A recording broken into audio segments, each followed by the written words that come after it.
We had to wait, like, basically 24 hours, one night, 48 hours, somewhere around, like, 48 hours for electricity to come back on, and then it really happened, and then, like, the thing is that I was like, whoa. Like, all over the place. If you were like, whoa, then whoa. Does mommy still sleep with that sleep apnea machine? What happens if the power goes out on And that? then that's the thing is that she had to sleep without her CPAP, and then she was having kind of a type of trouble sleeping because of how that transmitted, and then so the power went on, and I was like, oh. Wow. Oh, man. Like, that's everything. Well. She was like, She's adjusted Yay. to knowing she helped me by sending me to jail, right? how did that help? Well, I just needed a break. You know, like hospitals are cool. I know. I just didn't know I needed a break that bad. Procedures. It's pretty interesting. I went to the hospital after jail. I don't know if you know that. Like, they have to know for emergencies.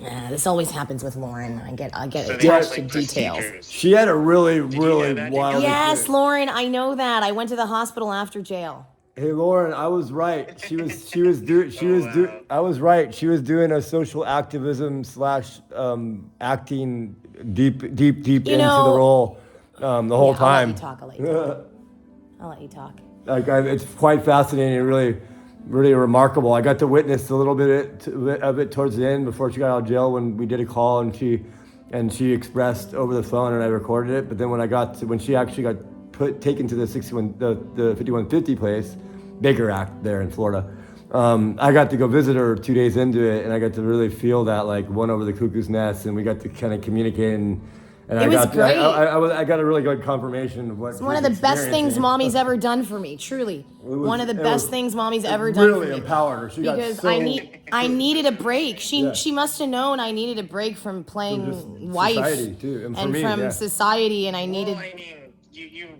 looked like you needed a break. Yeah, I needed a break. I mean, you needed like a 16 hours sleep or something. Yeah, I got 10 days. I needed a tit across the street for the jail. But you know that we needed sleep because Daddy wouldn't let us stay with us when we missed our bus in Atlanta. The night before. So we had to sneak into a hotel and sleep in a conference room, and Daddy still won't tell us why he wouldn't let us sleep there. There was a whole bunch. But it's okay. We know why, so I won't harp on that. But still, we know why. It's just he won't say why. You know. Well, he doesn't have to say why. I mean, like. Why not? Isn't that what therapy's all about? Isn't that what growth is about? Like knowing what? No, because transformation. Like, you know what I'm saying. Like he doesn't always have to say why. Well, he's made that very clear to me that he doesn't have to say why. Yeah, but really literally, like he doesn't have to say why. Yeah, he doesn't have to say why. No one ever has to say why. They can just die. Consider the properties, Danielle. Like, maybe he really has a reason not to say why. Yeah, because he's really into his new daughter. That's reality. I know. He's really into his new daughter, and that's his reality. It's like watching a commercial, Danielle. Like, you watch the commercial, and it's What'd like you say? 30 seconds, and it's like the commercial doesn't say why because the commercial doesn't have to say why. No, but the why would be I'll tell you the reason why. It doesn't tell you. The reason why is that he's. Find out why. I know. Understand that it's not going to tell you. I know, but I know why. I'm just excited that I know why. So why is it such a deep thing? What? I said commercials do that to you all the time. I don't watch commercials anymore, so I don't really know what you mean, but I know why Daddy did that, so I'm not bothered. I just think it... Well, I mean, like, you gotta consider, like, he's friends with, like, his cousin, Uncle Keith, and Uncle Keith was with Brenda Woods, and, like, there's things that could have happened in life that, like, people didn't tell you, like, how they happened to Uncle Erwin or something. Like, that could have actually happened. What happened to Uncle Erwin? You know, like, they all lived in California, and, like, California's, like, a really Hollywood, like, area, and it's got a lot of rich people, and, like, you don't know like what they've gone through in life, like unless like if they don't talk about it, and so like they could have been exposed to things and they really just have like a personality attribute that like maybe we didn't have a way to understand as children. Yeah, like why they called me like how the heck does Uncle Erwin live in like a condo in LA with Auntie Mar and Jordan, and like he does business and it's banking. It's banking. Like you're talking about when we were little, or you're talking about now he has a condo there? Like in California and stuff. And he has a condo there now? He's interacted with celebrities before. No, but I'm asking, are you saying now or then? And then he was like into photography, but like he could do professional photography quality stuff. Like he was doing it for a reason, and like even was doing pro angle. Like he had stuff he was doing, and so like, and then he got me into it. Like that's fair. And it's probably I was probably encouraged to be myself that way. To be illuminated that way. Be myself that way as a photographer. You know what I'm saying? Like as a photographer.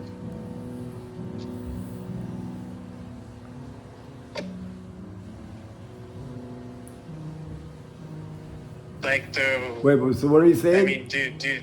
So I know what he's saying. The photography school that I went to, they get them into the field, and like if it's even that good when it comes to what photography field is doing, interacting with like commercialism and like a whole list of categories of like presentation values. Like there's really a lot of different types of stuff out there. Yes, it's true. Commercial. It's true. You are correct. Thanks, Lorin, for that tonal redress. Because like that's what I kind of had like this feeling, and like I just kind of felt like Daddy kind of like has his life understanding, like he does. He did when I was little, and it's still the true thing for him.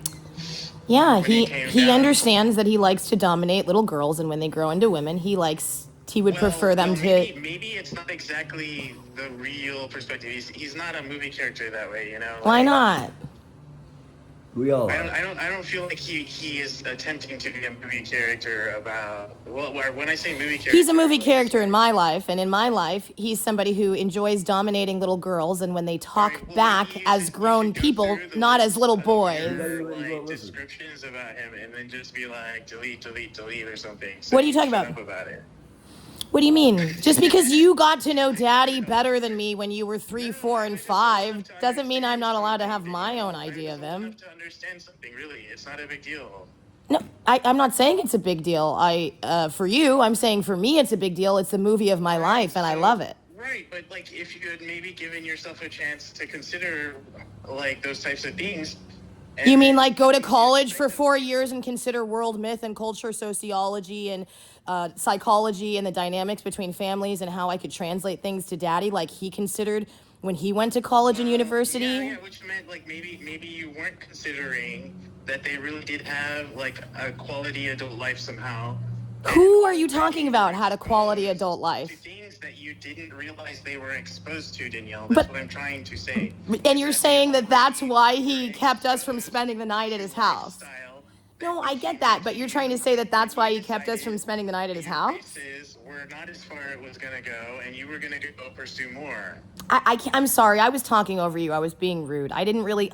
Do you understand what I'm saying? No, I don't. I'm going to shut up and listen so I can really hear you. To more than what you give them credit for, because you do talk a lot about... I'm not giving him credit for anything except for putting us on the streets that night. That's why I was tired when I got to Orlando. That's all I'm saying. That you understand what their lives are, and what I'm telling you is it's really loud assumption. No, I'm not assuming. I'm just saying the reason I looked tired when you saw me in Florida is because Daddy wouldn't let us stay with us the first time ever. That's never happened. Do you understand? That's never happened to me. That's all I'm saying. Huh? Maybe, according to his life choices and exposure to things that maybe you don't understand. He didn't want to expose me to his daughter because he's already been exposed to that. I get it, Lorin. Maybe he just has a different perspective or a different take on life. I agree with you totally, but that's not what I'm talking about at all. I'm saying the reason I look tired is because I spent the night on the street in Atlanta. Choices in life, Danielle. They make choices because of those things. Who are you talking about? Who are you talking about?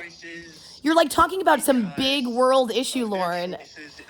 All I'm trying to do is just explain to you that the reason I looked tired that night was because that was the first time Daddy put me on the streets.